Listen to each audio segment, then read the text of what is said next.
Yeah. Matey. Matey. All right. Here we go. Your brother, basement hard luck. Basement hard luck. Card shots, thieves, murderers with hard luck. Pimps and card shots, thieves, murderers with hard luck. Your brother, basement hard luck. Basement hard luck. Card shots, thieves, murderers with hard luck. Pimps and card shots, thieves, murderers with hard luck. Good morning and welcome to the Hard Luck Show. I'm your certified host, Steve Lucky Luciano. Listen, if you like the Hard Luck Show, hit the like button, then hit subscribe. You can always catch us on Mondays on all streaming platforms and YouTube. My partner, Chumahan. The American Indian, Southern Californian, elegant barbarian. You just straight up, huh? Straight No baloney. up. Oh, Blue Eyes. That's right. Sean Lewis, certified audio professional engineer for the Hard Luck Show. Yeah!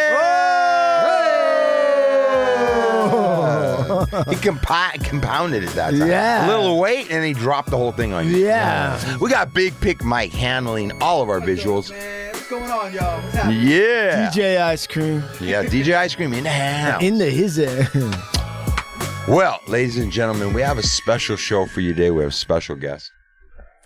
We have a guest coming in for the first time. And we also have a recurring Hard Luck family member who's been on a number of times. Yeah. Great friend of ours as well. I want to welcome Ubaldo to the show. And Anthony, who came in and brought him in. Let's welcome you, Ubaldo. Hey, Ubaldo. It's a great name. Great name. Yeah, Welcome. I learned to like that name in high school. Is that right? Yeah, because all my life I did not like it whatsoever. I would imagine as a little kid, there was a lot of drama behind that, huh? Oh, man. Yeah. So my dad's not, I'm the firstborn out of four. Uh-huh. They didn't even call, I wasn't named after my dad. And I complained like throughout my childhood growing up, how come I couldn't get named? Everybody gets named after their dad. Yeah, what was your dad's name? Leo. Leo, it's a good the name. lion. too. Yeah. That's exactly. a masculine Right, name. You might have not even gotten in any trouble if your name would have been Leo. Right? Ubaldo. Well, I'm like, what the hell is that, right? Yeah, what is it? So I learned while I was in prison, it's a Greek name out of all things. Not even Spanish or Mexican. It's a Greek name out of everything. And right. What's what the does it mean? That definition, I don't know. Ubaldo. Ubaldo. Lalo. Well, we might. My man's going to do a Listen, little we're research. gonna He's an attorney. He let can the figure show out anything. let the show bubble, and then Yeah. we'll see Yeah, what we'll comes come up. back to that. So for the first time, I'm in high school in one of the classes, and a girl heard, they passing out roll call. They're like, oh, Ubaldo. I'm like, present right here.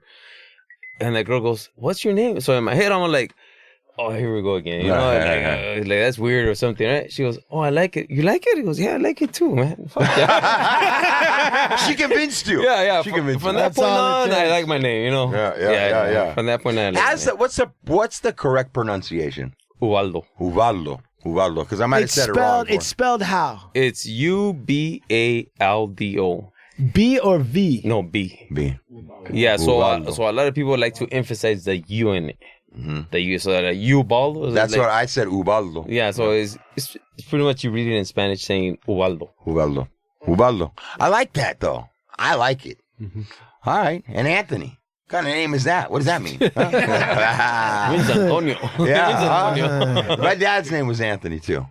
So, yeah, man, good. We had Anthony on a few weeks back, and we always have such a great show with him, and he's very translucent. He shared a lot with us. He shared some heavy stuff, man. He had us almost choked up, huh? And tears. Almost. But anyways, he spoke very highly of you, man. And he was like, yeah, You know what? Him and I, we became bros. We met in 2012. Yeah, because he goes, my brother. Yeah, no. Yeah, it's a bond that, first we were like total strangers.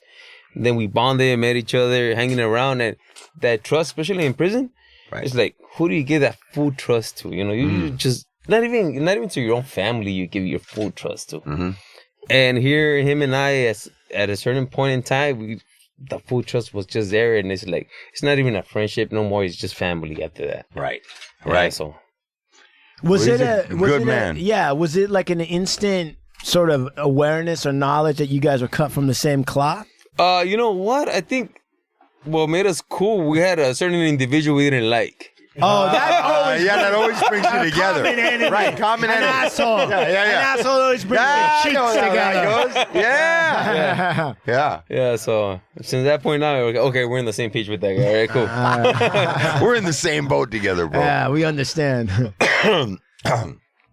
Where are you from originally? I'm What from- part of town? I'm from East LA though, born and that right? raised. Yeah, all my 21 years before I went to prison. Mm-hmm. Yeah, just born and raised in East LA.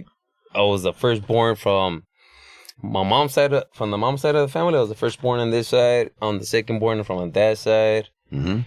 I think I was the only gang-related person from my dad's side.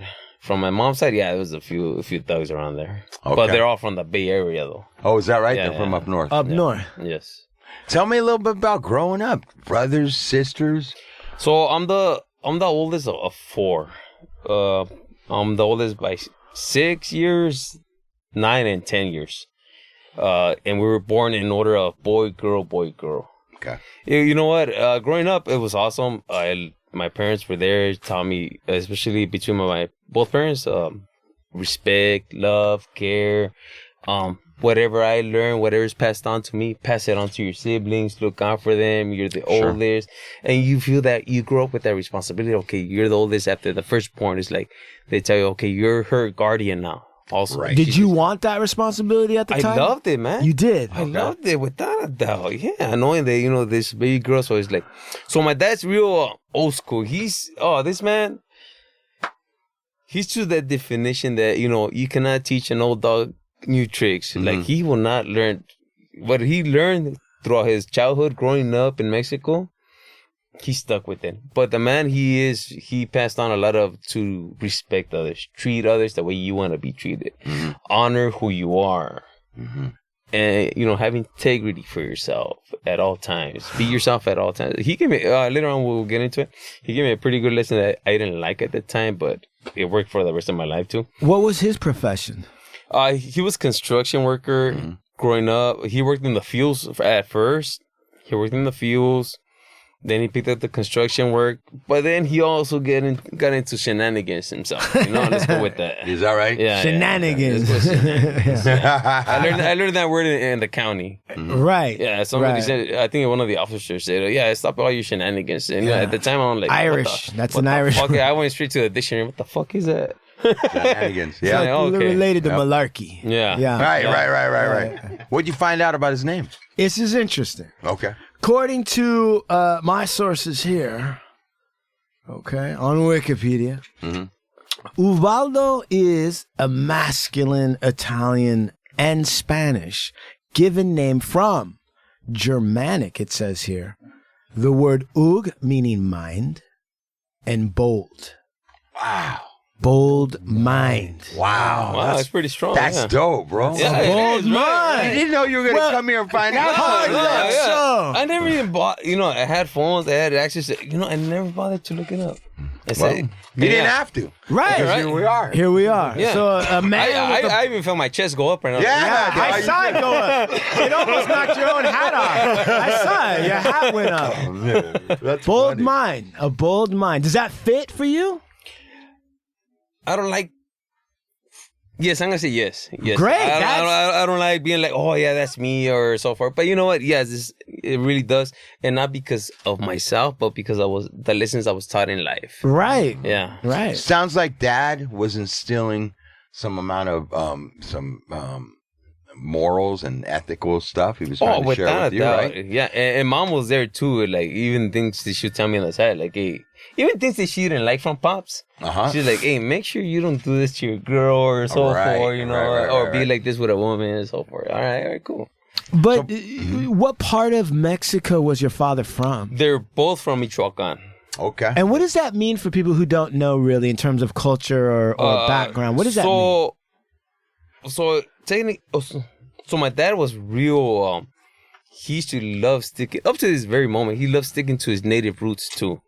So the like family, Indian. like native, and so they come from a tribe called Tarascos, which was the second biggest empire next to the Aztecs. Tarascos. Yeah, Oh, and man, I love that. Yeah, they were the second. They went to war, and as it's written that they went to war with the Aztec twice, and they couldn't conquer each other. So they're pretty much okay. From there, we can't kick each other's ass, so we're gonna make a line. And you guys stay on that side. We'll stay on this side. Right. Yeah. So growing up, he taught me like, hey, we're natives, we're Indians, and so forth. He really instructed, hey, you know, we're also warriors. You know, we're at peace, and I grew up with that state of mind. You know, whatever you teach a kid, you know, he's especially coming from somebody that you trust, the kid's gonna believe that, you know. Of course. So did you feel growing up then a lot of pride in your native heritage? Oh, without a doubt. I always grew up believing that and knowing that I'm native to this land, to this continent. Let's go with that. Yeah, and let's say, so because there's a lot of folks from other countries too, right? From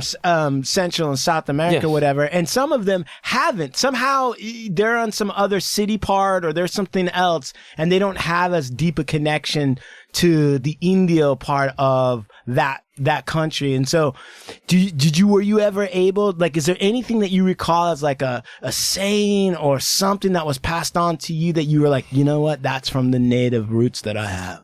You know what? Not necessarily to say that, but we grew up. So there's slang words like for example, chante or metiche, right? Mm-hmm. But over here, it's also used in Spanish. You know, chante to say house, which all my life I thought it was a slang word just for a house because my dad used it and his friends. Right, that's what I thought chante was. Yeah, right. So also mitotero, which means a gossiper. You know, don't be a gossiper. Mitote. So it comes down while I'm in prison, you know, picking up books and so forth. Come to find out, they're not slang words. They're actually native words. That's awesome. Right. And I was like, oh, shoot. Okay, that's cool. Yeah. That's real cool. It's not like I've been just slang. It's like I actually been saying a native word. Right. Yeah, and so...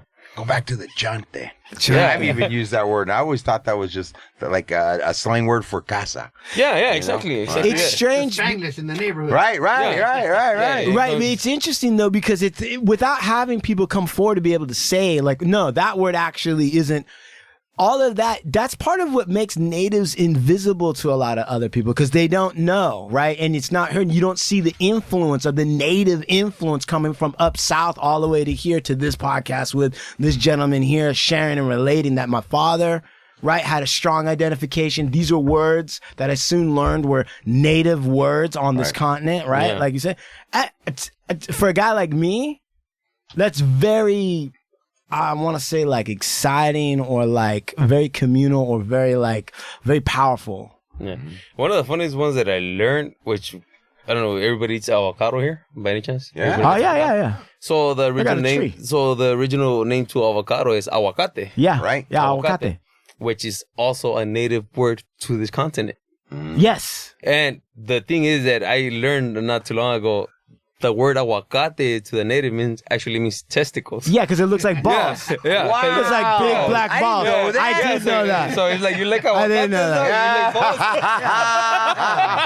balls. It always comes back to that. It does always come back It comes to back that, to balls. right? So chicha, right? Exactly. That's awesome. What was mom around, or was mom like stay-home mom, or was she working? No, she was a stay-home mom. Yeah, she raising us up, taking us to school, to class. You know what? I had it pretty good growing up. So I used to facilitate in prison Safa programs, and I'll tell them because I'll hear all this other people talking about their lives, and I'm like, "Fuck, man, I didn't have a bad life whatsoever." Let me ask you something. That's though. interesting. That is interesting. But let me ask you something, Ubaldo, and that's because the norm is usually what you're hearing. There was a lack of one parent. Parents were either in drugs, maybe the parent was in a gang, right? You hear a lot of this, and what you don't hear a lot of, once in a while you hear, hey, I had a good upbringing. Yeah. I might not have had everything, but I had everything I needed. Both my parents were present. They weren't into gangs and drugs, and you hear that. For you, when you walked in there and you're hearing all that, did you identify and was like, that wasn't my experience? Or did you have to come to that? You get what I'm saying? So it came down to the first time that I ever stepped into a self-help group. I didn't want to go. One of the fellas, long story short on that one, he was pretty much making fun of me. Like, what else you got to do? Come on, I'm going to be by myself in that group. I go, oh, okay, I'll go sit down, but I ain't going to say shit. Mm-hmm. So it's my first time being in a self-help group, and I'm hearing people, like, talking their inside stories. And in my head, because I'm not there yet, right? It's my first time sitting down in a group. And I'm hearing people talking, and they're like, their personal stuff. And in my head, I'm like, why are you sharing such personal things, right? Right. So here comes the next guy sharing his story, and I'm like, no, you're not, right? In my head, I'm not saying that. Dude starts crying, but yeah, it's sensitive what he's sharing. Mm-hmm. But in my head, I'm like, what the F? Like, why are you guys sharing this insight, right? Mm-hmm. So the third guy, and I always use him because he was the kicker for me. He was Filipino. He was from the Philippines, older dude. So he was there with the wars. And when he started sharing of like one of his traumas that he still goes through, so he was in his village, and he said the military came to his village and just started ripping with guns and everything, killing all the adults there. Man. Just ripping them apart, killing them all. That was your mission, just to kill all the adults. So as he's saying the story, I'm thinking, damn, this dude got picked up and got forced into the military or something like that, right? Mm. As you see in movies or hear other stories like that. And no, that wasn't the thing. As soon as they were done with the adults, killing them all, they took off. They left the kids there. And so I'm kind of baffled here because I'm like, what the fuck? This dude, he's saying he's like 6, 7, 8 years old, and there's all kinds of kids around like that. All their parents are dead. All the adults are dead. And they said when it was time for them to get hungry, whatever they found to eat, they'll go eat, and they'll squat next to their dead parent to eat. And I'm being baffled, like, what the fuck? Like, here's a person, things that you might see like in a PBS, in the news, but I gotta have a real person in front of me that he went through this. And I'm like, yeah, that will fuck anybody up in the head. Right. Sure. Right. I'm like, wow. So that point on, I started like, okay, so there's more to it, even not to everybody, but also to myself here. Right. So it's like, okay, this is interesting now. Learning about others, but okay, I gotta open. I'm thinking I'm learning about myself through all that time, reading books, educating myself. Okay, I'm becoming a better person, whatever I've gone through, get accepted and go forth. But no, there's a lot more insight to all of us, as we are hearing from people. As you asked me from my parents, right? And there was a lot of, so now back to my parents, and it wasn't all golden and dandy, obviously. Mm-hmm. My dad got into his shenanigans, so I started seeing this trace of drug dealing going down. My mom's side of the family, I started also seeing some of that as a little kid, but it was a norm. Sure, it's a norm, And so now, since a kid, I'm getting taught the code of silence, right? The code of silence. Like, hey, if you're being let known here and you're seeing this, it's because we're trusting you that you see this, but you're not seeing nothing. That means you don't got nothing to say. So it's like, okay, cool. Right. So now this is brewing in me as a little kid. Secrets, hiding. Yeah.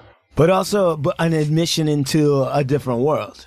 There's a kind of a status with it. Like, they trust you, and now this is part of what the adult world is really about. Yeah, exactly. So you feel as a kid like, oh, you're being accepted by adults. Right. Some of my friends were my dad's friends, so, they were cool people and they show respect. I remember I was probably like 8, 9 years old, probably somewhere around there. And I'm at one of my dad's friend's house. And, hey, they're like, what's going on with you? They're saying what's up to me. And, you're a little kid. You don't know how to shake properly. You're thinking you're just like, hey, what's up? Or something like that, right? So I do that to one of them. He goes, no. He goes, no, you shake. Whenever you meet somebody, shake with respect. You grab on him. Bam. Give him a firm look. Give him a firm. So I'm getting, as a little kid, 8, 9-year-old kid, I'm getting taught these lessons of how to present yourself with another man. Right. Yeah. Right. So yeah. So take us from about 8. What starts going on and kind of lay out to us where do things really start? Where do you start really moving down your own lane, or how does this, So as I was sharing about my dad's life that he chose as such a moment, he gets arrested I had just started junior high, 7th grade. I was like 12 years old, probably. So 7, 8, you're already starting to pick up and see things. Yes. And at 12, after you've been experiencing seeing all this, at about 12, your dad gets busted. Yeah, he gets busted. Did you see him get arrested? Oh no, I was the only one who didn't see it. So I went to school that morning. After I left to school, the house got raided. You know, I still had my 3 siblings in there, my mom. Shit. So I have no knowledge that this went on until I come back from school. I come back from school and, you know, I knock on the front door, nobody's answering. I go to the side door, nobody's answering. I have my grandma. My grandma lives in the back house. And she calls me. The pattern is that when they're not home, grandma has the keys for the house. So she calls me, hey, come here. Oh, you got the keys? They were like, yeah, but come here. I'm like, all right. I just want to get the keys because, you know, as a kid, you don't mind having the house to yourself. So I want to get in there, do whatever I want to do by myself before my parents get home. And I'll sit down and like, no, I just want the keys. They're like, sit down. I'm like, fuck, okay, right. What's going on? So they give me this story about, you know, hey, the cops came and took your parents. I'm like, what? What do you mean they took my parents? They took both of my parents. Wow. Yeah, so I'm like, yeah. And they're like, what do you mean they took my parents? No, they're like, yeah, like, we're sorry, you know, yeah, we're trying to find out what's going on. So I'm a little stuck. I remember being stuck in the I'm sitting down in one of my grandma's bed, and it's like, I'm baffled, like, what the fuck? Like, what do you mean they took my parents? Mm-hmm. Like, it was just hard for you to even process. Yeah, exactly.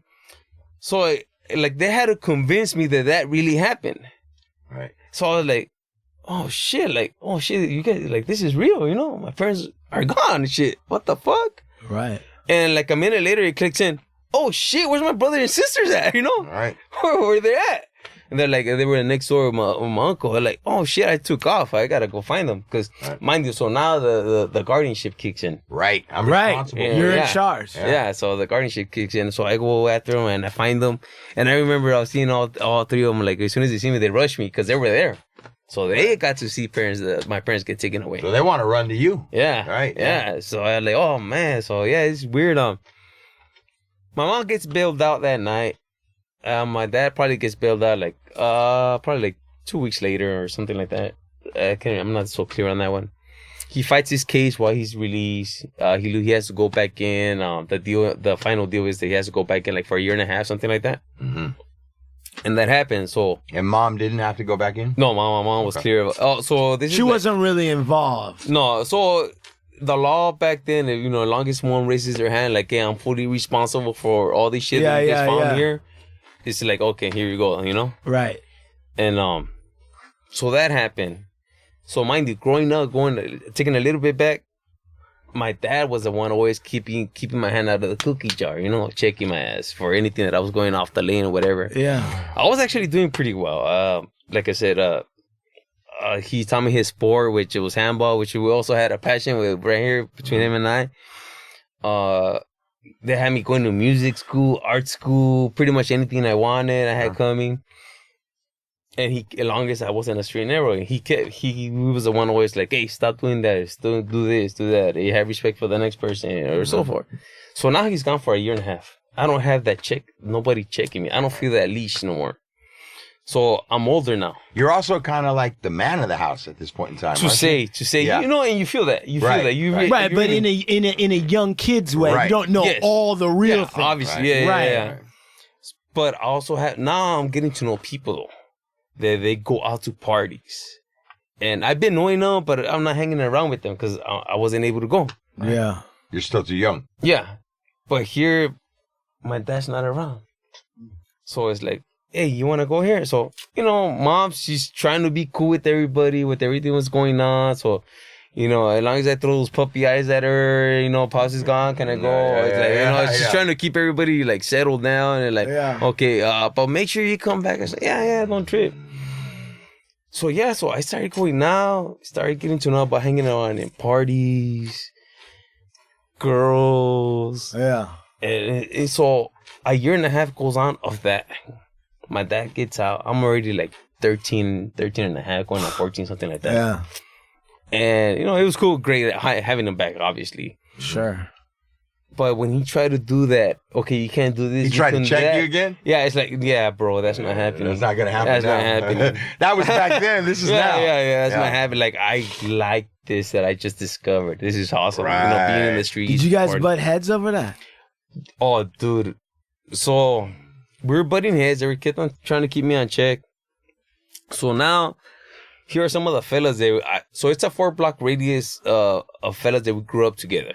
I mean, we grew up where we were playing football against each other. Football season came around. It's like 4 or 5 blocks, and we make a season out of it. Sure. We knew each other. We fought each other growing up. You know, kid fighting and so forth. Then just a week later, we're cool or whatever. Yeah. But we all knew Neighborhood each other. kids. Yeah, right. So here are the fellas coming around. They have other friends that have lowriders. They have cars coming around. Exactly where I lived at, there was a big parking lot, a taqueria parking lot. So one of those days they drove up there to hang around. And me and the fellas, they lived in that block. We drive up, like, hey, what are you guys doing in our neighborhood? Messing around because we know them, right? Yeah. And they were like, oh, what's up? It was just very few of them. And they probably had like 4 or 5 cars, but it was probably like a person for each car. And they're like, hey, you guys want to go to Hollywood? Hollywood? Yeah, we'll go to Hollywood. This is my first time experiencing going to Hollywood. Yeah. Yeah, in lowriders, so fucking let's go, bro. Let's go. That sounds like a good plan. Yeah. So mind you, like I just finished saying, we all grew up fighting, like not caring, and we seen gangs all around us and so forth. And here we are, we're cruising, we're having fun, and next thing you know, we're little ass kids starting up fights right in the boulevard. But we like this stuff. We like the excitement, the adrenaline of fighting, getting down and fighting and so forth. Yeah. Whether we win or we get our asses kicked. It's exciting just being out there. Yeah. Yeah. So next thing you know, a few of us get together and we start up our own gang. Is that right? Yeah. We started up our own neighborhood, our own gang. We took the title of the car club that they were trying to start up, and we just made it into a gang instead of a car club. Is that right? Yeah. So, and from that point on, it kept on going, and did it grow? It grew in the 90s. In the 90s, it was pretty well known because it was like probably like one of the newest gangs, because there was in East LA, there wasn't that many new gangs around. And so that happens. Other neighborhoods are hanging around, being cool with us, but we're not stupid. We all grew up with the influence of gangs all around us. And we even got together and said, hey, these guys at some point, they're going to want to force us into their neighborhood because, they're an older gang. Yeah. Right. What are we going to do? Are we going to become them, or are we going to hang on our own? And everybody, like I said, we were all raised hanging on our own. So we're like, nah, fuck that. We're going to hang our own. We're not going to become a clique of this other neighborhood, right? Fuck that. And that's exactly what happened. Yeah, they got us that first time around when they finally said, okay, you guys are going to be part of us or be us. Right. And we're like, no, mind you, this is a group of kids. We're like 14 through 18. But they're a group of dudes that are like same age all the way to 35. How does a meeting like that happen? And we've been hanging around. Right, but at what point does the command to co-opt your group? Does a guy say, "Hey, we have to have a talk"?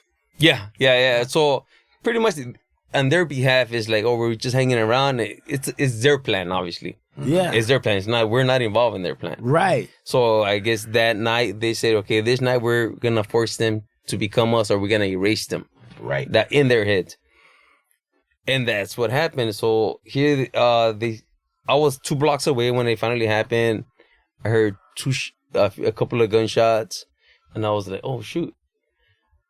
As a matter of fact, it was Valentine's Day. I remember that. So a couple of gunshots, and I go, "All right, I'll keep calm." It's like the first time we're hearing gunshots around here, right? Because we weren't in that level yet. Right, you weren't gangbanging like that. Yeah. We weren't gangbanging. We were fighting around or something, tagging around or something, but we weren't into the gunplay yet. Right. So we're like, all right, cool. And so I waited for some time, and I walked over to the block, what we used to call our main block, our kickback. I'm walking down, and I see a bunch of dudes right there in the middle of the block. All right, cool, we're deep, we're partying for whatever happened, right? Little did I know it was the other gang, all them dudes right there. And my neighborhood, the guys that they were trying to force in, they kind of ran into a house because of what had just happened, and they were kind of like goading them, like waiting for them to come out and so forth. Mm-hmm. And I'm walking into it. Yeah, I'm walking right into it. So they come up because they see me walking down the street, and they come up to me in the car. Luckily, it was somebody that I knew. We weren't best friends, but we were like, that fool, he kind of like felt sorry for me. Like, hey, dude, get the fuck out of here. They're gonna fuck you up right now. I'm like, what the fuck? And then I heard the rest of the crowd like, oh, fuck. Like rushing me. I'm like, oh, shoot. So I took off. I took off running. And I actually had one of my best friend's little brother with me. I had him, I told him, run that way. Like, pretty much like, go get safe in one of the houses. And I'll run this way so they could go after me. Because he was a little kid, so I didn't want him getting hurt. So here I am thinking I'm making it, getting around the block. I'm young, I could run. The next block, okay, I see it. I was pretty good at jumping fences, going through properties, but I just needed to get into that street. But here they come. They came out with a car and they cut me off. Next thing you know, 7, 8 dudes. They just started going downtown on my ass, man. They started, I was trying to hang, but, I ain't outnumbered. Yeah. So I got beat down pretty well. I think I was taking down the beat down. I had got jumped a few times before that. But no, they introduced a tire iron and a shotgun. Yeah. So I started getting beat up real bad. So they kind of goaded me. I'm trying to move, hit their legs, trying to move around. And I guess they pretty much planned it like one of them, like, okay, give them space because they're seeing that I'm always regardless that I'm getting beat up, I'm still trying to get away. Yeah. And so I'm on the floor getting beat up, getting jumped. And they opened up a little path for me. So I go, cool, I fell for it.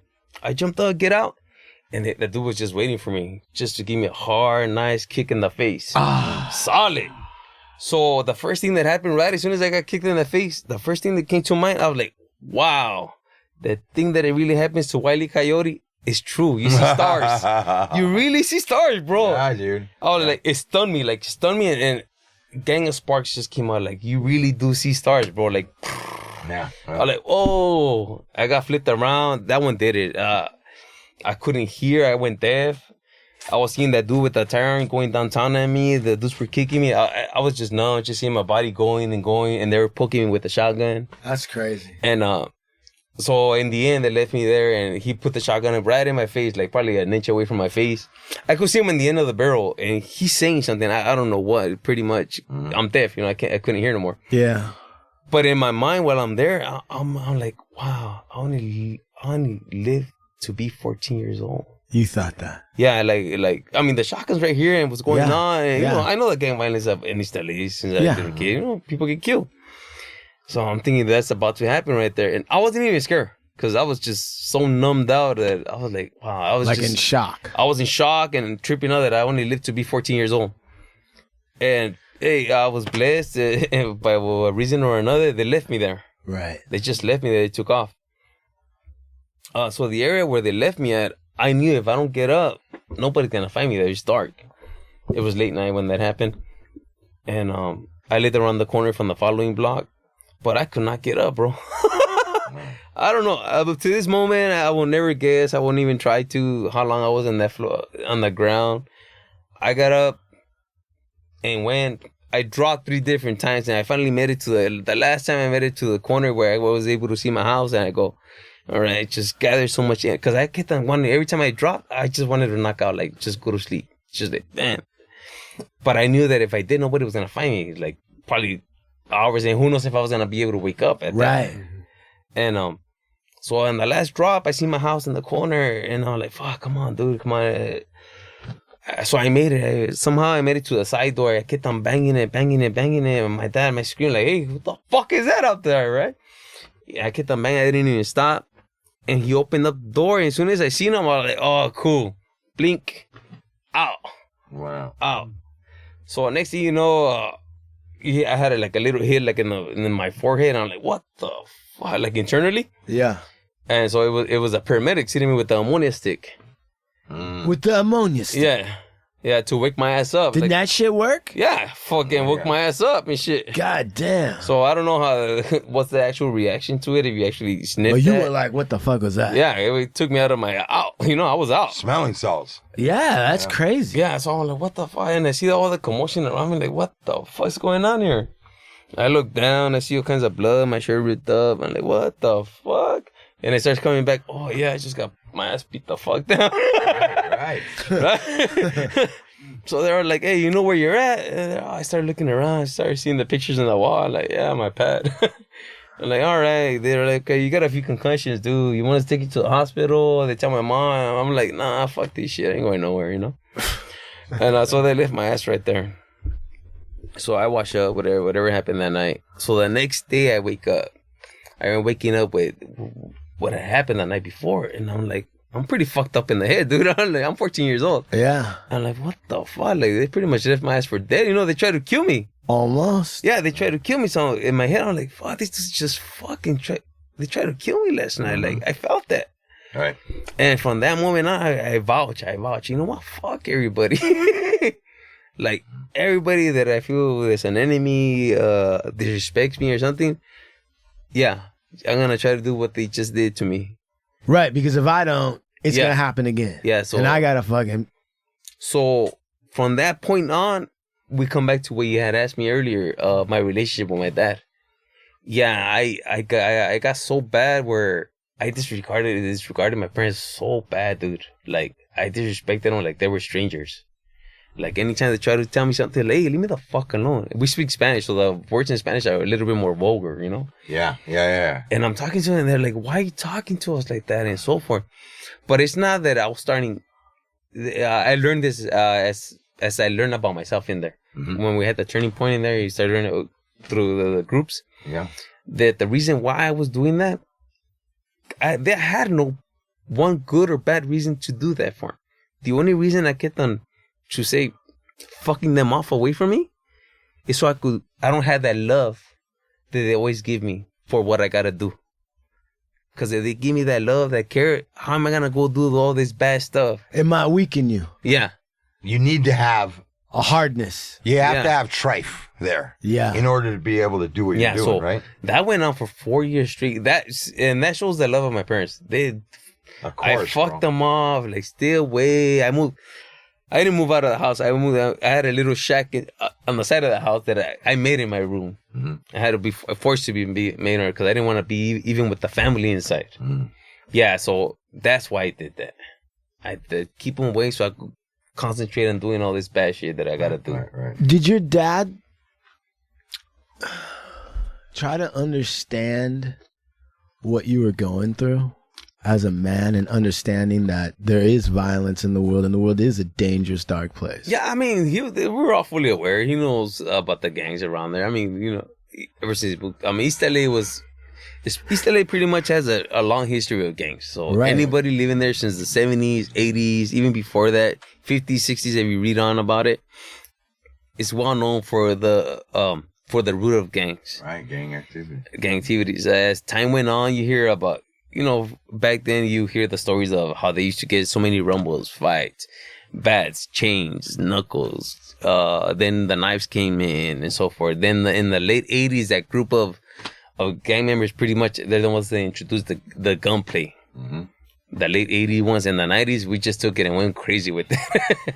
Do you think that you also had maybe like a little bit of what maybe a soldier goes through when they go through violence? Do you think you had like maybe either some kind of like trauma or some sort of sense of like, because what you're describing too is you're cutting off a lot of humanity because that you got to do what you got to do. So so to the root that I explained earlier, how my dad taught me how to be a native and so forth, the warrior sense. So I took that warrior sense that, you know what, I'm gonna be a warrior. I'm gonna be a destroyer though. Right. I took it to that sense. So by the time I was actually 17, I said, you know, I didn't even consider myself a gang member or a gangbanger by 17. I used to tell people, fuck that. I'm a fucking terrorist. I terrorize these motherfuckers. Everybody, you know? And sure enough, my mom will get calls from people that grew up when I was somewhere. I'll get home, I get slapped in the back of my, like, heart and something like, what the fuck? Why, you think it's not embarrassing for me? People calling you that you seen shooting and doing things over there? I'm like, I'm gonna fuck everybody. Your friends too. Oh, shit. Yeah, I was bad. I was horrible, dude. It's like, I was. So at that point in time, I would imagine you and your crew start deciding you're gonna be a gang. And you're going to start... Oh, no, we went hardcore, dude. Level. We went hardcore. We were pretty much... from that point on, when I got jumped and the things that happened to them also that day, we pretty much said, fuck everybody. we all agree that, you know what? Fuck everybody. That's the last time they're going to get the drop on you guys. Yeah. Right. Yeah, pretty much. And we went hardcore. It was very, very violent around there for a long time. And so at some point, right, you get put into, they send you away to college or whatever, right? And at some point, right, you get there, you know, how long were you supposed to go? And like, at what point do you start actually taking stock and thinking like, maybe I don't need to do this? All that time before I even went to prison, I got arrested at 21 years old. Okay. But before that, like all the time that I got away with everything, so I thought I was that fucking good. Right. You're getting away with it. Yeah. And each time you get away with it, your confidence builds more. I'm the smartest motherfucker. Right. Yeah. Right. Yeah, right. I couldn't get busted for this shit, you know, for whatever. Yeah. So here it comes. In 1999, I get the first week after New Year's, I get arrested for murder and attempted murder. Can you take us through that day? Kind of what happened? You know what? Yeah, it was messed up. I was that kind of. So I'm with one of my best friends and everything. Homeboy's still in prison. He's still in prison. But you know what? He changed his life all around too. You know, he had his turning point. He's doing real well. As a matter of fact, he's going to boarding the end of this year. Hopefully, it goes well for him. Mm. But so him and I, it was pretty much a thing. It was actually between three of us. We grew up in the same block. Remember that one block I was explaining? We went up to the guys. What are you guys doing in our neighborhood? We grew up together since then. And so we're gangbanging and all that. There was no hesitation to, hey, let's go here. You want to go here? I want to do this. Whether it was bad or good, no questions asked. Let's go. I got you. Even if I don't want to go, because you're asking, you want to do this? Okay, let's go. Right. And it's vice versa. It was vice versa. Like, hey, I want to go. Fuck it, let's go. Yeah, fuck it, let's go. Right. And so that happened. Like, hey, we're gonna go over here, and it's like, serious? Like, sometimes I was already 20. We were already a little bit older, so it's like, it was more of that conversation. You really want to go do that right now? Like, nah. In the end, yeah, let's go. So at the time, I'll take it a little bit back. At the time when I made that vouch that you know, when I said after they beat my ass down, I said fuck everybody's whore, but I did vouch. You know what? I'm not gonna hurt innocent people. I gotta watch out. Just my whatever I consider to be a target for me. Those are the people I want to hurt. But they're not doing nothing to me. They're not gang related. You know, they're off limits. You know, right? Civilians. Can't be doing that. And the irony of this is that I get arrested for that. That's what I got arrested for. For innocent people, and it's like, man, this is fucked up. Yeah. We ended up taking on other individuals that never been around with us for those type of things. And here, long story on that. Here's a person that gets killed, and another person gets injured real bad. We get arrested for that, and I'm baffled. Mind you, for 7 years straight, I got away with everything, thinking I was cool, thinking I was bad, and so forth. And the phrase of your life changes in an instant, blink of an eye. So you always hear it, but fuck, you only hear it in movies or people saying or so forth. How does your life change in a blink of an eye, right? Yeah, and it did. I got to learn that in a very, very hard way. At 21. And I had it pretty good at the time. At the time, I had a good job. I was also slanging, doing shit on the side. But I was in a good relationship. I thought I'd see it going forward. I was a telecommunication technician. Here I am, finally making my mom a little happier. Look, I'm making something legit. You know, I'm kind of getting out of the so dark negative way, but not out of it. Out of it. Not quick enough. I'm just kind of like not even trying to get out. I'm just throwing like a blanket over it so they could see the nice blanket from the other crap that I'm doing. Right. And but still got caught up in that, and yeah, it's like, what the fuck happened? So here I am. I was so prideful. Like my pride of my belief system at the time. I explained it to the fellas. I go, you could throw this piece of metal, this my pride, to the sun and back, and guess what? It's not gonna get hot. It's not gonna get scratched. That's how hardcore I believed I was. And in one blink of an eye, my pride, that steel, just became into dust, bro. It was nothing. Yeah, like all my It's beliefs. like a paper lion. It's like I found that what I believed to be true was not.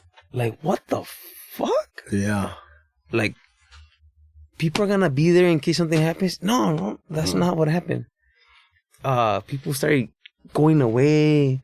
What do you get? What is your final charges with? What does that mean? 40. 40? He's just letting us know where we're at on time. Oh, okay. Yeah. So what were the final charges? The final charge, it was murder and attempted murder. Damn. Did you go through the trial? Or did Yeah, it was a month trial, dude. With you now, are you in this case with 2 other crimies? With Or 3 other ones. So 4 people are Yes. all, and is everybody pretty much fighting the same charge? Yeah. It Okay. was the same charges. Okay. It was the same charge, but with different. Everybody had like different evidence on each. Gotcha. It was. And did you guys have separate attorneys, or was one attorney? No, it was separate attorneys. In the end, judges weren't willing to take. They were kind of iffy in taking our case because it was such. The case was serious. It was so serious, so sensitive to say. Yeah. But the evidence was like scattered through everybody. Each individual had their real complex. There you go. That's what I was looking for. And in the end, guess who ended up taking our case? Freaking Judge Ito. That I had Judge Ito. What? Oh, you had He Judge sent Ito? me Yeah. out of fucking Santa Monica Superior. Yeah. Yeah. So the first prosecutor was, what's your name too? Marsha Clark? Marsha Clark. With that No hair? way. Yeah. Get the fuck out of here. Damn. What year were you busted? 99. Wow. Yeah, so Damn. Wow. So for the first 3 months, she was just trying to give us death penalty. So she was going. Damn. So she was trying to give it because one of the guys was giving a testimony, right? Yeah. And so she was going up with this testimony. We're gonna pretty much fry these dudes. And I was like, what? So here I am once again. My world flipped, and next thing you know, I'm going to court, and here's the person say, "Oh, you're facing death penalty." I'm like, what the fuck? I'm already flipped out in my head of everything that was going on. Sure. I go to court and they're telling me, "Oh, they're trying to give you death penalty." What the fuck? God damn. So I had a real rough experience. I didn't have no older homies to tell me what the fuck really happens through the system. Right. Yeah. So Yeah, because you guys started off your own little hood. yeah. So it ain't like you got Older dudes. older generations that Yeah. have been giving you clencha the whole time. He is the vete. Right. Right. Yeah. So that happened, and with no support from nobody, it's like, man, it was scary. I ain't gonna lie. It's not like I went in there, oh, fuck it, I did this. Fuck, no, dude. It was fucking scary what I was facing and everything. The reality of it, Right. Right. And compared to this, according to myself, this hardcore motherfucker that I was like, yeah, this shit's scary, dude. It's Fuck real. It is real shit. It's got real. It just got real. I never anticipated. I learned about internal pain. I never knew. Internal Ooh. pain. Yeah. Yeah, I never knew it existed. I never heard nobody talk about such internal pain that goes on. And it's like, fuck, man. And to be feared, to be scared like that, it's like, wow. It's like, so it went on for 2.5 years, went to trial. God damn. Well, the trial was about a month long. Yeah, that's a long trial still. Yeah, and got found guilty. And when you get found Everybody? no, one of the driver was found not guilty. The driver. Yeah, the driver. All right. And so the other 2 and I, we get sentenced to 80 years to life. Fuck. Yeah. Fuck, bro. That's a long ass time. And you're like in your early 20, 21, Yeah, 22? by the time I got sentenced, I spent 2.5 years. I was already like 24 at the time. Jesus Christ. Yeah. That is 80 to life. 80 years at 24. What were they first trying to give you? 25 to life plus life. 80.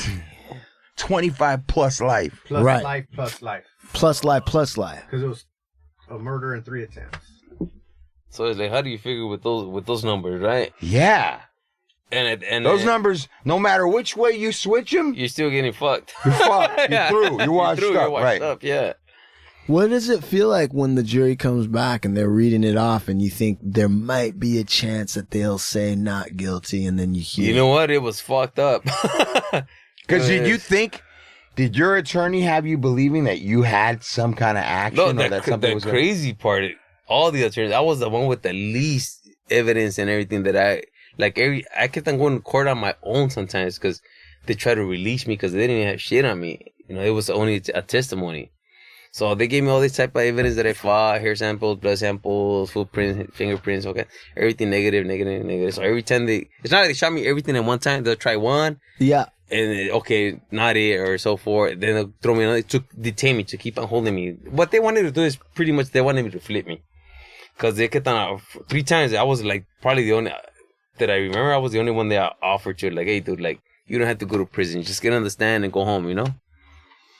In the beginning of the case, in the middle, and right before trial, like, hey, dude, you don't have to go to prison or nothing. Just get on the stand and go home. That's a lot of pressure. And I'm like, fuck, I don't know shit. You know, I don't know shit. Here you go, that old lesson of Right, the keep code your of mouth silence, shut, you know? right? Yeah, The code of yeah, silence yeah. and shit. So, yeah, so that happened. And, yeah, the code of silence got me fucking 80 years to life. Right there. It went all the way. You know, it took me probably, like, for me to say this now, I think 7 years in prison already. After that, like, to say, you know what, I had that coming. You know, fuck it. Before you were ready to eat that, Yeah, to take that. yeah. It's like fuck it. You know, actually 4 years. It was the fourth year into prison. I said, fuck, I'm gonna die in prison. That shit was not cool, you know. But that was the fact. It is what it. That's it. That was the fact. I was gonna die in That's prison. the cool thing. You got to get in that mindset when you're already in there with a lot of time. It's like, this is going to be home. Back then, especially in the 90s, Yeah. man, it was it. They were How- just watching everybody out. And it's like, that's the mindset you got to say. Yeah, you're gonna I'm die home. in there. I'm home. Yeah, but how do you explain that to somebody that's hasn't gone in that mindset? What is it? How can you explain, or at least analogize whatever it is, to let somebody know, like, first you go, it doesn't even hit you yet for like 3 or 4 years, right? Before you finally realize, holy fuck, I'm not coming out of this thing. Yeah. What does that do in terms of your sense of like your life, or your ownership of your life, or what your possibilities are? How does that feel? It's fucking awful, dude.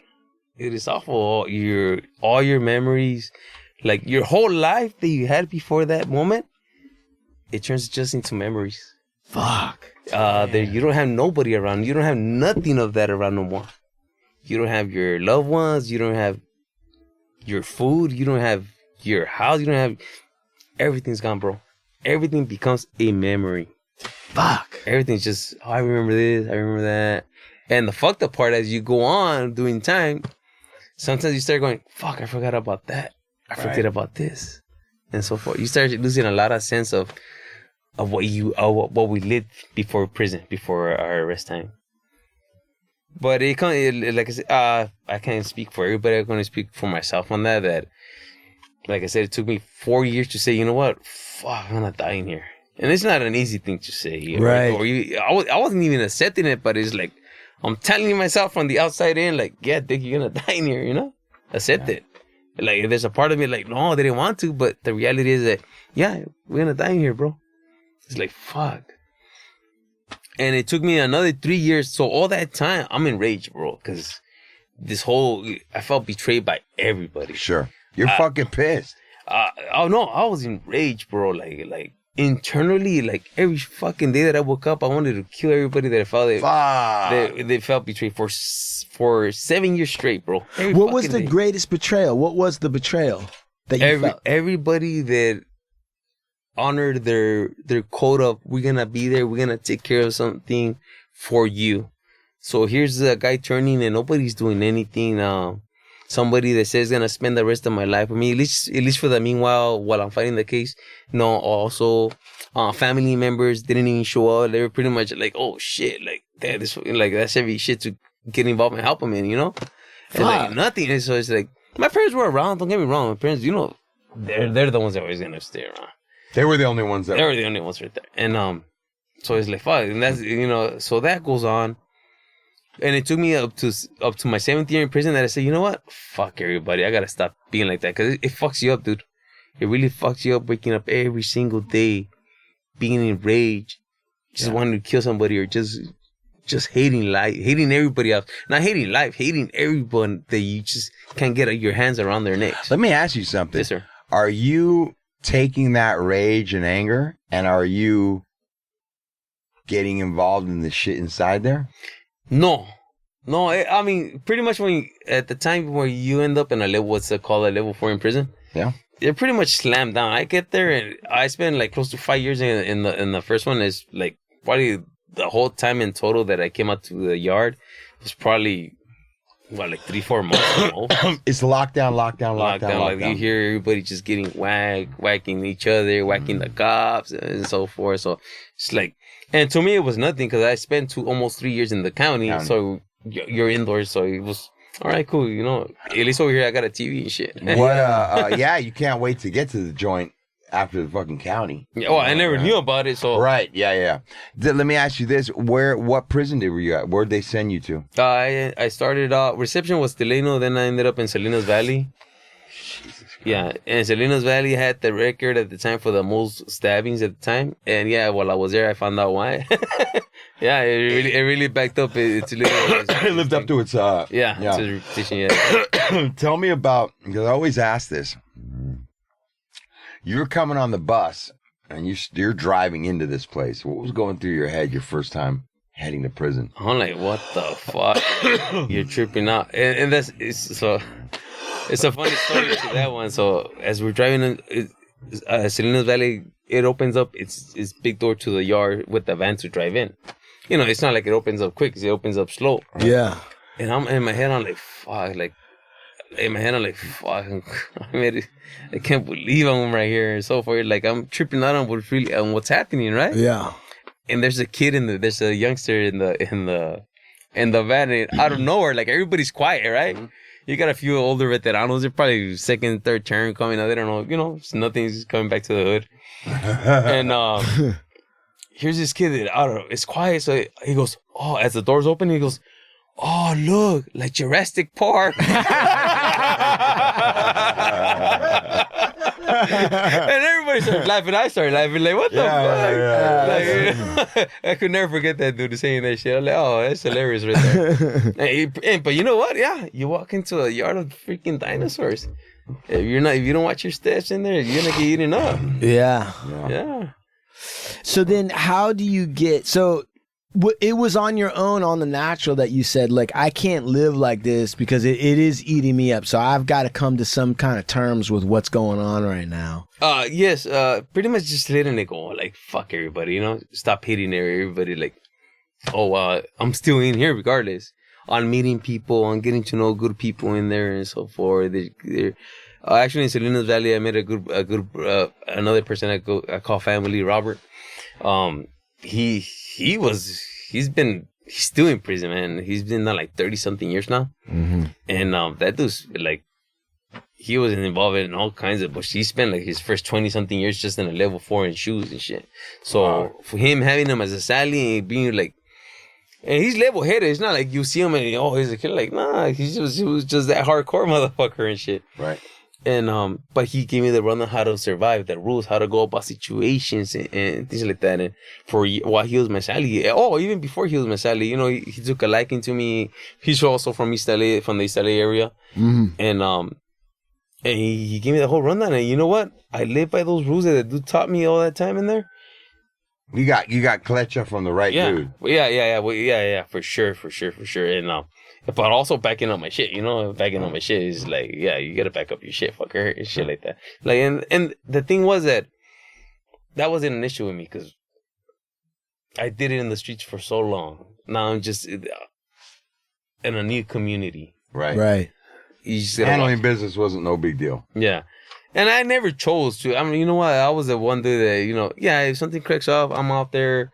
Personal issues, I come up to your face and let you know, or so forth. Mm-hmm. But I wasn't like the race, you know. I go to like I never felt, because all the crap that I did for so long, I never felt that I had to prove myself. Right. You wanna try me out? Like, right. Come on, let's roll. You know, let's go do this. Yeah.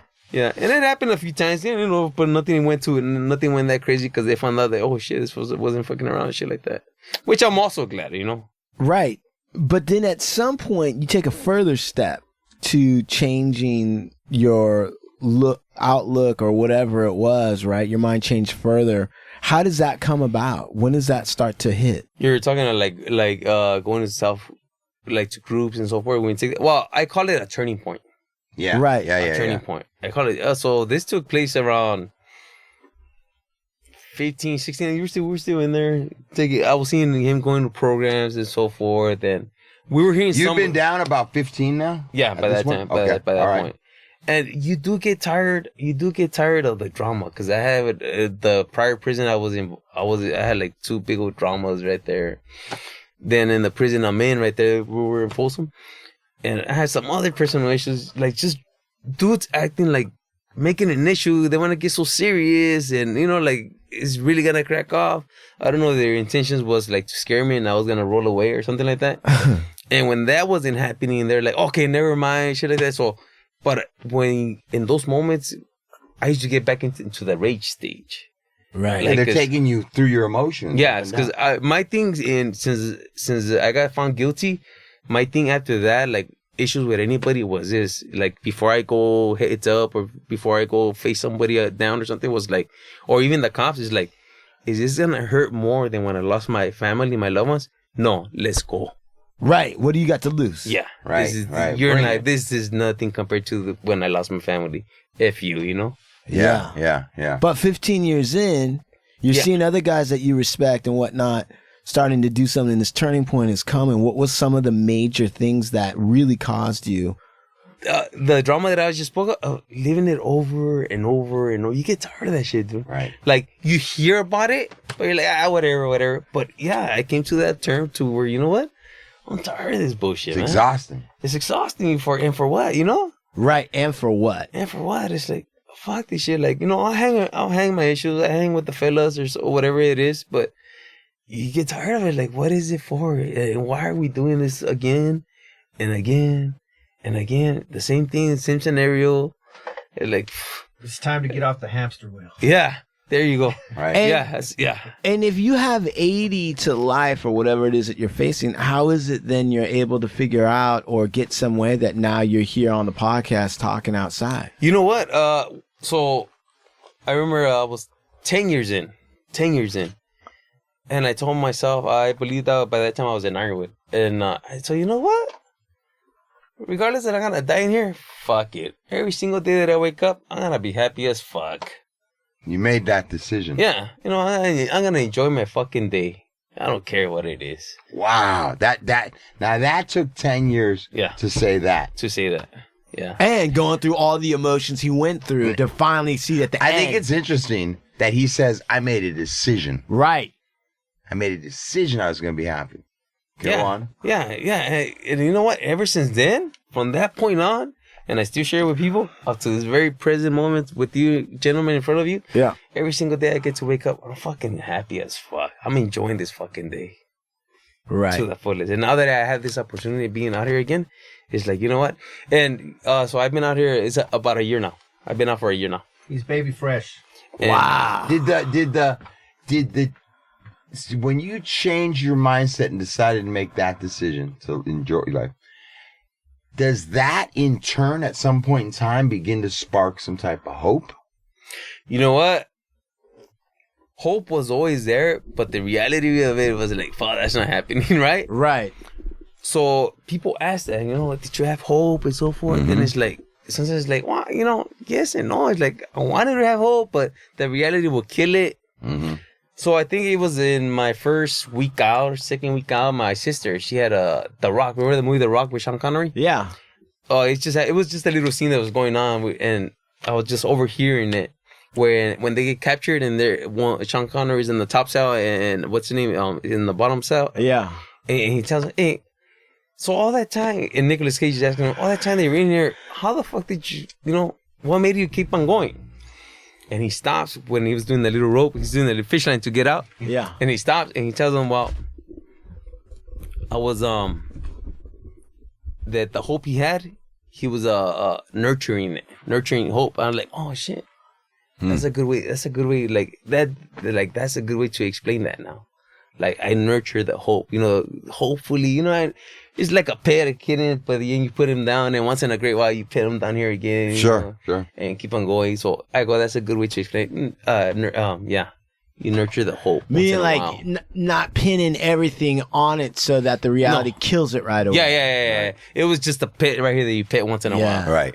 Yeah, it wasn't like, oh, I'm putting over here. Hey, look at my dog, my cat or something. No, it's just something right here that you pet once in a great while, you know. Right. So then, how long were you there when they decided that they were gonna bring you up to the board to see if you? Yeah. At what point in time do you get a glimpse? Yeah.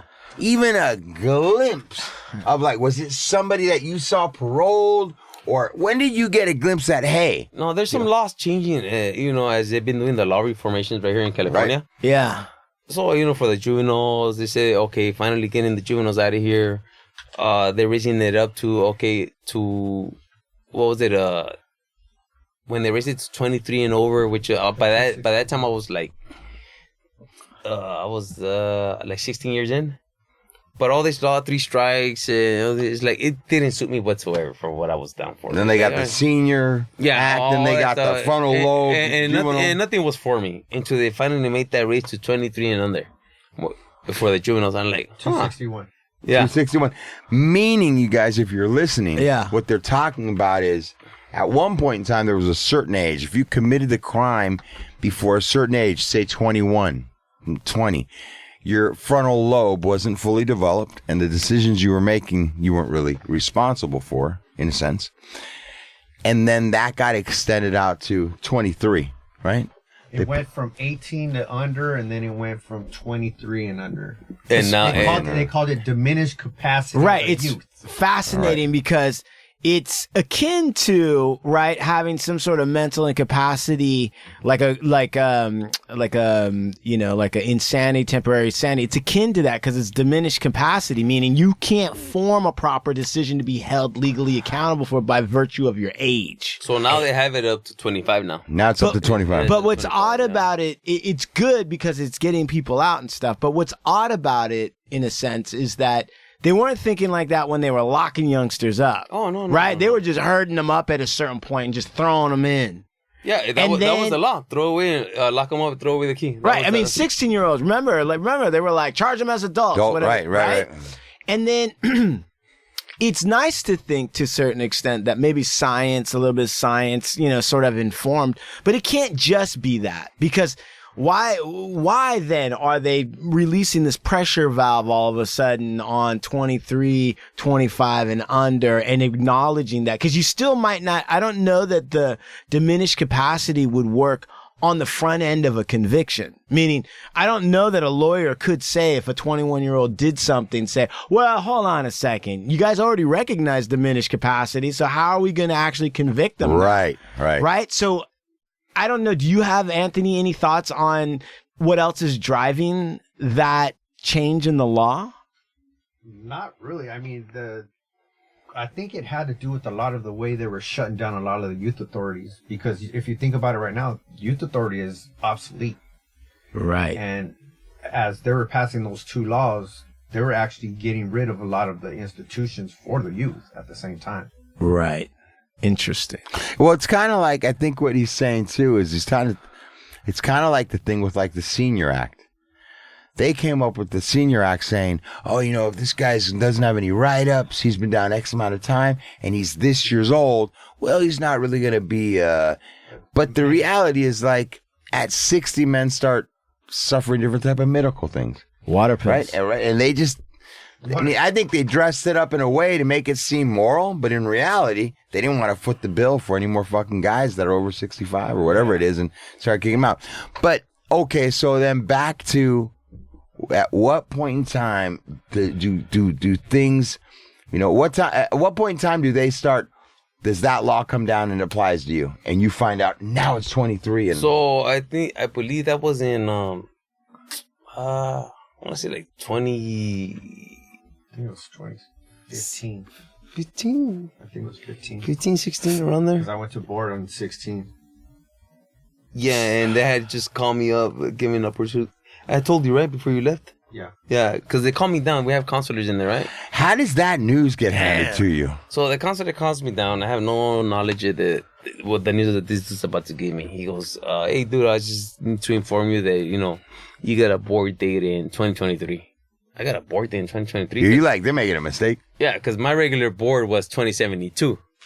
Dude, that's a massive discount. That's a massive discount. Your board is 2072. You're like, I'm going up when I'm fucking 80. You That's know? a 50 And they year. tell you, okay, so what do you say to that? I'm like, what? He was like, he goes, yeah, because he gives me a little rundown. I've been knowing about the law, but once again, I'm not putting my hopes on it because I don't want to get heartbroken. You don't wanna get hurt. I already Yeah. went through that a long time ago. Right. I'm not going through through that pain again. He goes, yeah, he gives me the rundown because of the law. You heard about it? I go, yeah, okay. Well, it applied to you, dude. He goes, here. He just turned on the computer. He goes, you still got your regular board on top, but this is your new, what is it called? YOPD? Yeah. YOPD. Bless you. Thank you. And he goes, yeah, 2023. I was like, huh. So, and I asked him, so you're saying I get to go to board in 2023? He goes, yeah. And I'm cool, chill, like, all right, taking it in, like, all right. He goes, that's it. He goes, that's it. All right. And that's about 8 years away? At the time, yeah. Something Yeah, around there. Something like that. Around Okay. there. So now you're like, okay, I'm going to come up the board in maybe 7-8 years, maybe. Yeah, exactly. But I'm keeping it cool. I didn't get excited whatsoever. I did not get excited. No, fuck that. Right. And You but learn to not get excited in there over shit like that. yeah, because it lets you down, so I go back up to my cell and I'm like, huh. So I take out whatever illegal shit that I might have right there. I go, these fuckers had to give me fucking an opportunity. Let me take this shit out of the cell because any simple shit is like you're getting denied. Yeah, well, you didn't get excited, but you also didn't want to fuck shit up. Yeah. Okay, yeah. I didn't get excited, but I wasn't that stupid either. Right. Yeah, so it went on like that. So as we're going 2 years later, another Senate bill comes in, 1437 for aiding and abetting. Meaning that if you're part of a crime, but you're not the main assailant of the crime, you get to go back to court to see if you get resentenced. So I applied for it. I go, fuck it, why not? You know. I totally was expecting like, you know what, you're fully denied. Well, fine, I'm going to board in 2023. I ain't tripping. No, 3 months later, they call me and they accepted when I fill out the application for it. I'm like, what the fuck? The form for it. But the law said only for murder. I had a murder and attempted murder. Mm-hmm. So the DA pretty much told my lawyer, like, look, we could resentence him all you want for the murder, but he's still getting stuck for life for the attempt. Pretty much laughing it off. So my lawyer was like, don't trip. So my case went up to the Supreme Court for who knows how long. Another law kicked in just last year, exactly last year in the beginning of January, where now for the bill, also attempted murder was also included in it. It was just, and as soon as the year kicked in, my lawyer got him. He goes, bro, they're gonna have your case heard in such date in May. I'm like, what the fuck? So this is last year happening last year. I'm like, fuck. All right, fuck it, you know. So sure enough, here comes the ending of May, and I just go, hey, you're gonna have a hearing. We're gonna be like in court and so forth through Zoom. Because you mind me, at the time is the whole COVID thing going on. right? The whole COVID thing going on. Oh yeah. And all right, fine, you know, whatever. So 2 weeks later, I'm finally in the screen, and we're in court. It's right there in downtown LA. My lawyers, the other lawyers from one of the other fellas is right there, and it's a 6-hour hearing right there going on. Long story short on that one, they find me suitable. They dropped my charges. They dropped my charges of murder and attempted murder. They dropped them, and they resentenced me with assault with a deadly firearm, with a deadly weapon. Actually, they gave me the full years on that, which was 12 years. Then they gave me the full years on gang enhancements, which is 10 years. It comes out to a total of 22 years. Mm-hmm. I'm already 23 and a half in. And they're like, all right, pretty much time served, but I get resentenced my time the following week. So the following week comes around, come back, they get everything up, and they're like, okay, 22 years, you got 23 years, all right, time served. The following week, they just kicked me out. Holy fuck. Yeah, so, yeah. Yeah, and, you didn't even have time to kind of like be scared that it wasn't going to happen or anything. They pretty much just packed you up and rolled you out. Everybody, because, you know, it's not a secret. It's not everybody see me going to everybody's, you know, if they ask me, I tell them this is what's going on. You know, I ain't got nothing to hide. And that was going on. And everybody that I knew, all my buddies and everything in there, they're like, fool, you're gone. You're gone. You're gone. I'm like, that's what they say, bro. That's what they say. That's Right, but you ain't believing shit I'm not until fun. you're motherfucking at a mile away from that motherfucker. You With ain't a believing it. frappuccino you know in your what? hand. A few of the fellas that we were around this, on the day they're paroling as lifers, when they finally got, and they got found suitable in board, that day they're getting out, they hold them back and bring out some stupid reason why to hold them back.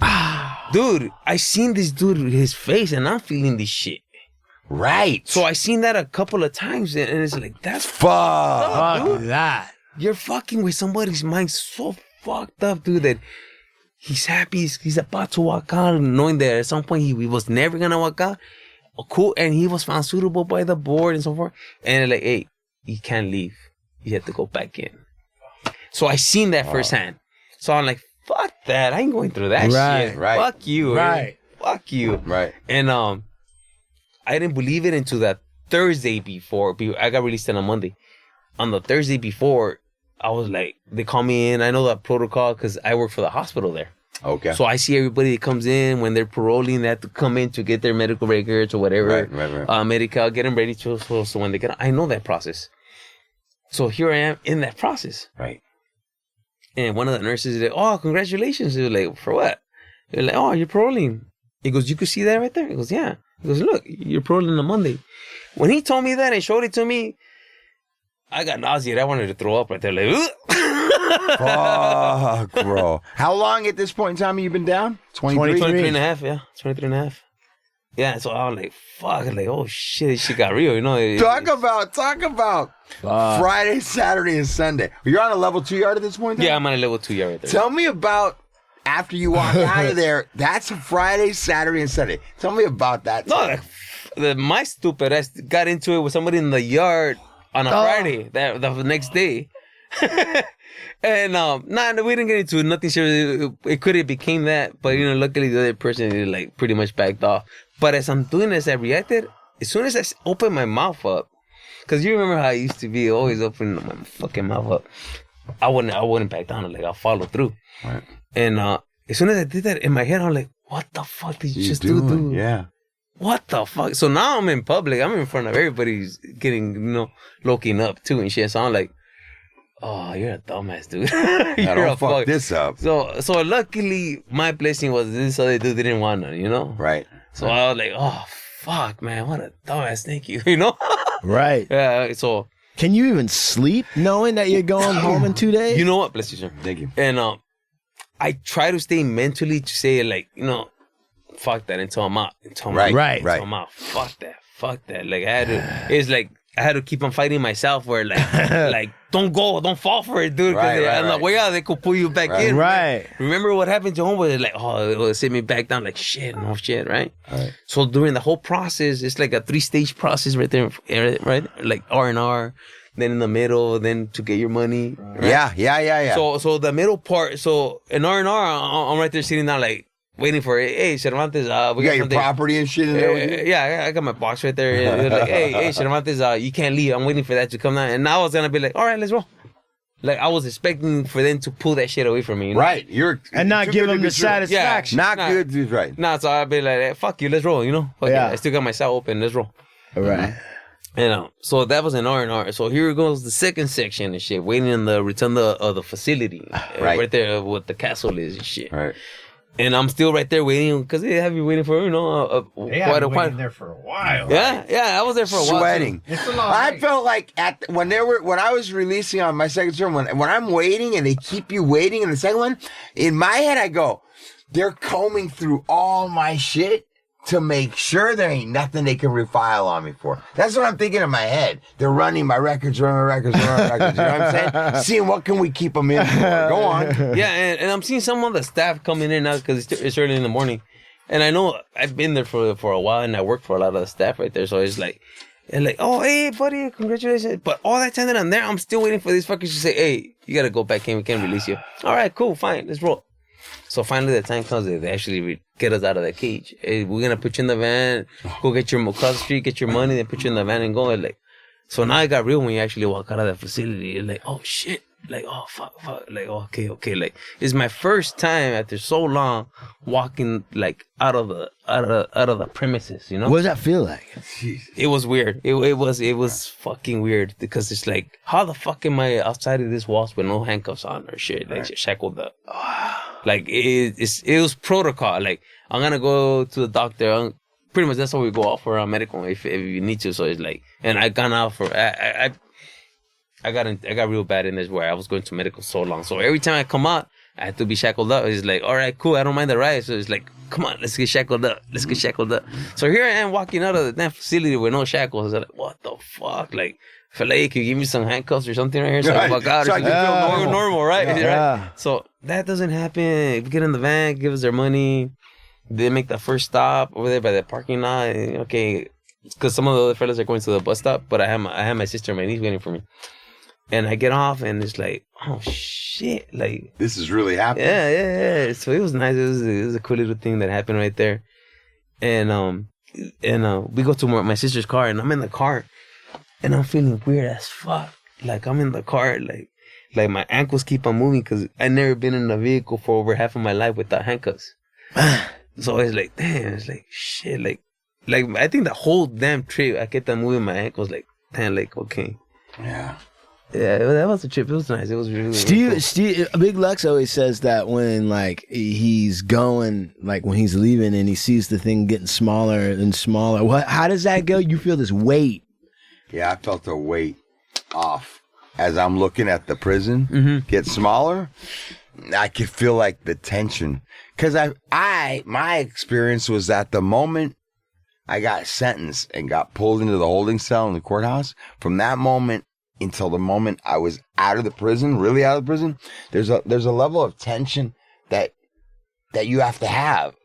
You know what I'm saying? Like you're on. You know, you're posturing. And you can't let that go the whole time you're there until, you know what I'm saying? For me, once I seen that shit in the distance and we were driving off, I felt like a level of that tension kind of dissipate or fall off. I don't know. It was like in awe for me. Like I was in awe. Like still, fuck. Like I mean, it's a lot longer. It's because 23 years. I mean, that's.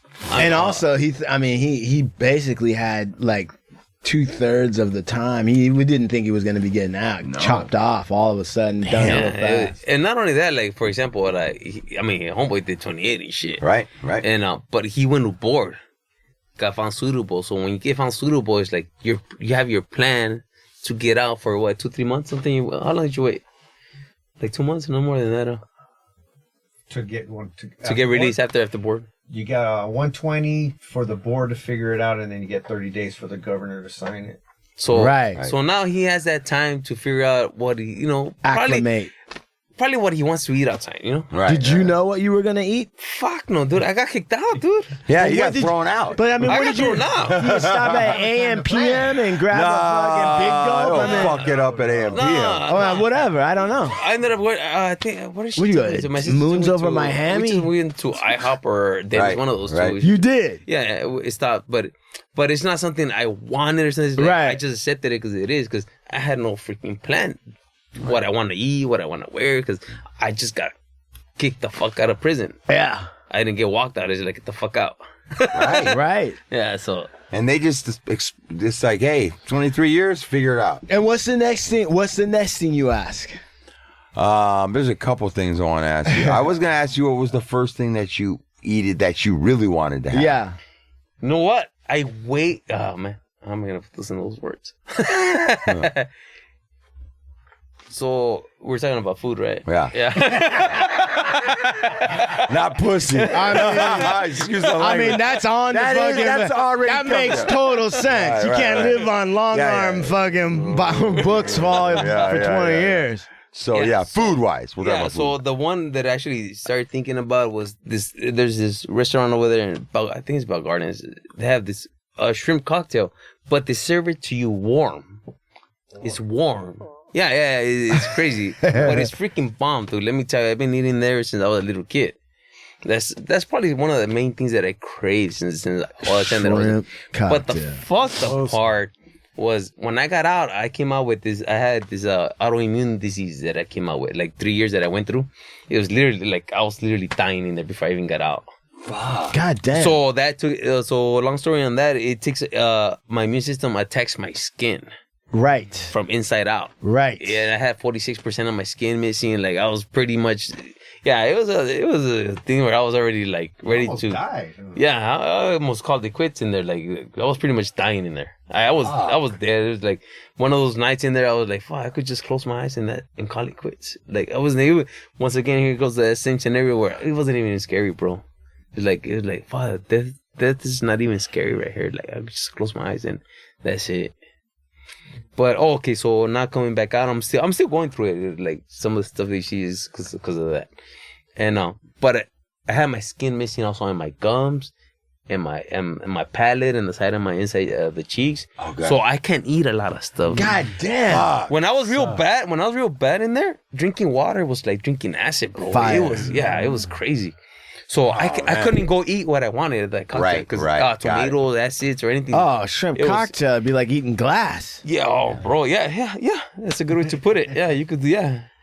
So I held that happened probably like, I don't know, like 6 months later when I got a little bit more healed in my mouth. And I was like, you know what? I'm going to go try this out. And yeah, it worked out. I was like, oh, man, I've been wanting to eat this for a long time.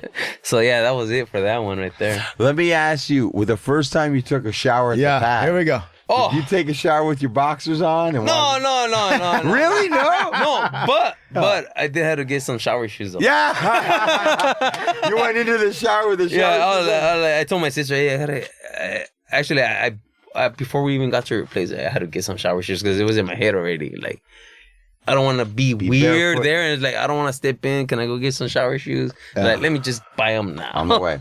So you went into the shower and put shower shoes on to go take a shower. Yeah. What about outside? What was something in nature in this last year, let's say, or whatever, that you came to like fully appreciate because you had been removed away from that? Bro, back to the thing of when I was 10 years in, every single day that I get to wake up, appreciate it. I hear people like during the winter that it just passed or so forth, like gloomy, cloudy days, rainy days, and people like, oh, it's fucking cloudy. Oh, it's fucking raining. And what I'm seeing is fucking beautiful. I don't know about you, but it's a fucking beautiful day, bro.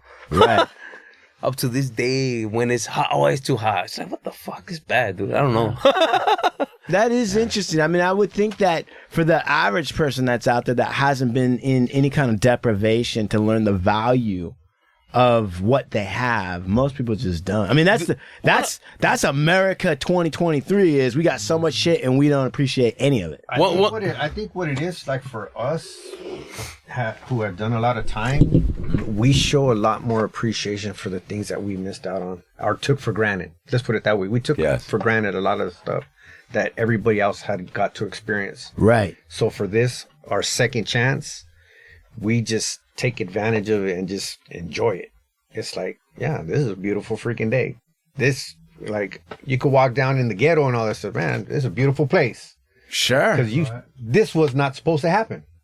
Thinking about that. Yeah. And Everything's icing. Yes. But it is also perspective. I mean, it is. Absolutely. I mean, it's a choice. You can look at like the ghetto or the street or traffic. You can look at traffic and decide it doesn't have to be ugly. It doesn't, but like he said, is because we had that experience of everything in the world got taken away. Right. But because of us, because because of what we did. Right. But the reality is, everything in the world got taken away. Even the stars, bro. Because at some point when you start your time, you're not able to come out at night. No night yard. You don't see stars. You don't see stars. Yeah. So even that.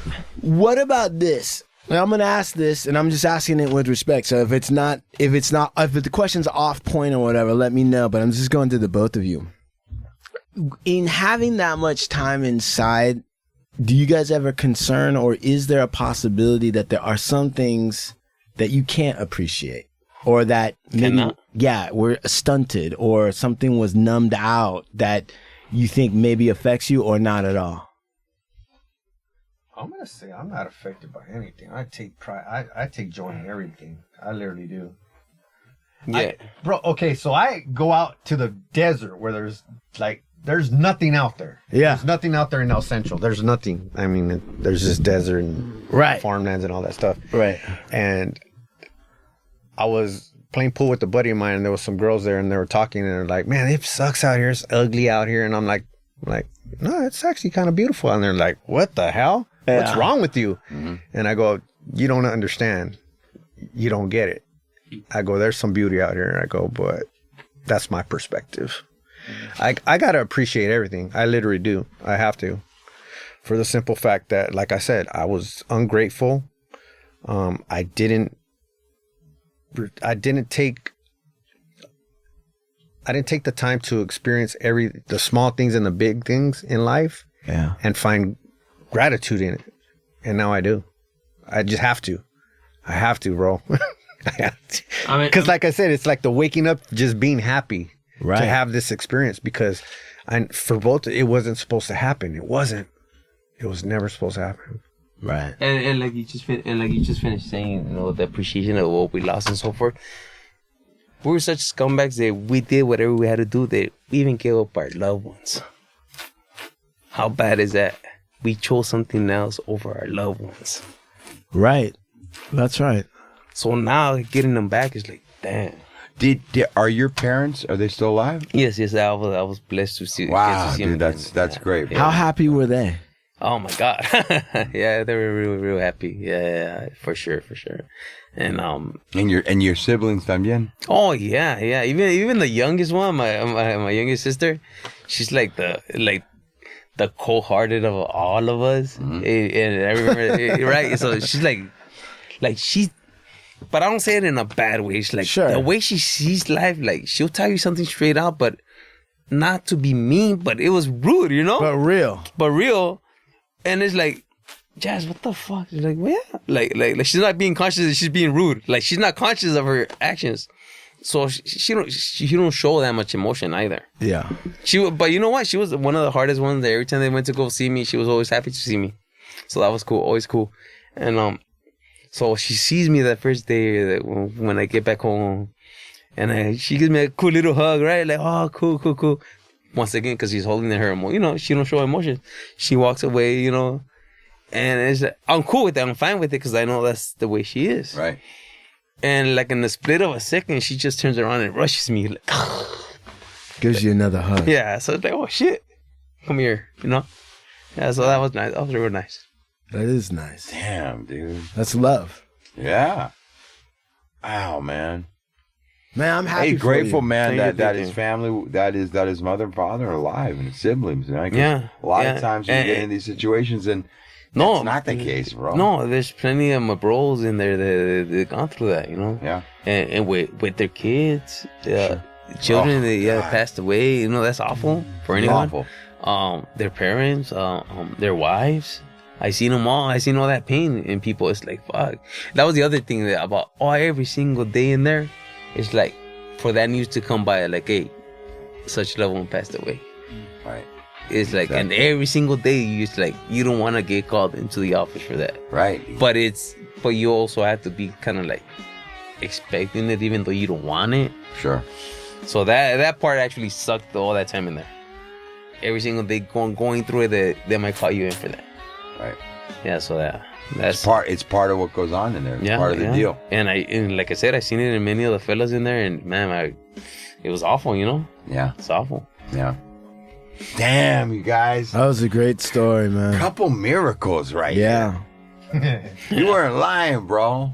This is my brother, man. Yeah, dude. Glad to see him home, man. Yeah. Yeah. No, he wasn't. He was tough right there. Like, what was it? Like 3 years before I even got out? Yeah. Yeah. So all that time since he stepped down, he was always tough with me in there too, keeping in touch, keeping me alive and shit. Like, hey, we're out here with whatever you need and so forth. Yeah. So that's. Remember how in the beginning I said everything was gone? Yeah. And all of a sudden, there's just to have one single person there that's tough, looking out, that you could rely on, and they're not expecting nothing financial or nothing, like just the words that you know those are true words right there. Right. Following through. Yeah. Man, dude, incredible. Ubaldo. Ubaldo. Yeah, bold mind. Bold mind. Bold mind, yes. Fuck, man. Yeah, fantastic, bro. Yeah, that was great. Yeah, man. I'm just so glad you came in. I'm so glad you suggested.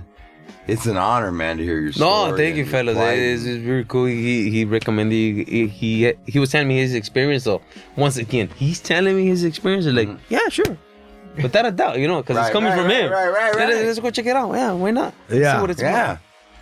Damn. Yeah. This is my first time. I've been hearing about podcasts, but it's just like, okay, let's go experience one. Let's see what it's about. You might come back and experience another one too. Right. Good. Yeah. You come by here anytime. Oh no, awesome. You That'd be stop cool. in.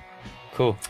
Keep us updated. That's what we do with Anthony, right? Yeah. Yeah. We come in, man. We chop it up, and maybe new revelations come to you. And I want to know what's going on. Every single day, bro. Every single day.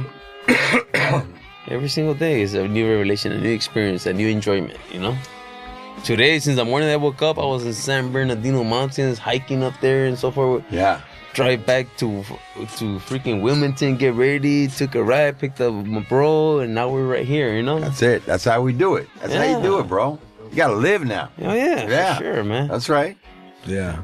Well, thank you. Thank you. Both of you guys. Yeah. Coming in, man. Thank you all. Thank you all for inviting me, for having us here. Yeah, man, this is powerful. This is stuff that we need to talk about, man. These are important conversations. And our listeners, man, there's a lot of people out there that maybe are on the fence with things. And that's the other thing too, right there. Where you just finished saying, like, I know what he's doing. His work is to help people, and I'm getting involved. I'm not officially there, but every time I bump into somebody, how can I help you and so forth. I get involved with the homeboys industry. They're real cool in helping people getting off the streets, coming out of prison. And now that I had that experience with them helping me out so much when I first got out, I want to get on the front. Like, what do you need, bro? What do you need? Let's get you going. Right. Don't worry. Start enjoying life now. But also, your story, man, it can help a lot of people learn how to enjoy their life or be grateful for what they got or nourish that sense in them. You don't necessarily have to go through what you went through to get the lesson that you can carry to people to say, hey, it's an overcast day. Clouds are beautiful. Yeah. I think my perspective, when to come to that, you first have to stop making excuses. Yeah. Stop making any fucking excuses. As soon as you say but or stop, and start taking full responsibility for everything. Wow. From your past, from what you've done, for whatever. Full responsibility, bro. And when you accept that for yourself, guess what? You honor yourself. And you know not to do such things again. You know how to turn it around. You know what? I took so much away because all this scumbag stuff I did. Let me give it back. Let me give some positive back. Let me help. But the first things first, taking full responsibility. There it is there. There it is there. Words of wisdom. Words, wise words. Well, Anthony, Ubaldo, thank you for coming on the show. Thank you for sharing your story, man. It inspired me, and yeah, me too. This is what this podcast is about in many ways. These types of stories, man, of God, man, trials and tribulations and getting past it, and here we are today, man. Good shit. Yeah, thank you for coming in, guys. Thank you, man. Thank you for having us. You know my law firm. It's Ubaldo Bowen LLP. We wear braids to court. Let the tomahawks fly. Best legal representation money can buy. Mm-hmm. Oh, Blue Eyes, what you got? I got www.hardluckshow.com. I also have amplified.com. Go over there, search for the Hard Luck Show. We got some stuff up there for you. We got the LA Crime mixtape. We got Art of War. Proto episodes. We got the proto episodes for free. Yeah. So go check it out. Yeah. Mike, Big Pick Mike, go pitch. DJ Ice Cream. Ice Cream. Just wanted to shout out to say be thankful for what you got. Yeah. Stories, it's inspiring, man, because I know going through trials and tribulations of life will challenge you, but also to when you're going through hard times, you just got to stand up and be responsible for yourself. When you're going through hard times, listen to the Hard Luck Show. Yeah. Oh, I thought you were going to say. Damn it. I thought you were going to say when you're going through hard times, get soft serve. Yeah, when you're going through hard times, get soft serve ice cream. Exactly. I thought you were going to say. I want to give a thanks again to Ubaldo and to Anthony for bringing him in. Just a couple classy guys, man. Class acts, man. Grateful to have you guys out here. Grateful to have you guys, you miracles, out here on the street today, man. It's a blessing. So and I want to give a shout out to everybody over at Cookies, Burner, Vibes, Clothing, Soul Assassins, Estevan Oreo. Big shout out, my kids. www.supermaxhardware.com. Peep us out. And like I said, always check in on the Hard Luck Show on Mondays. We're here. For now, we're out of here. Peace. Yeah.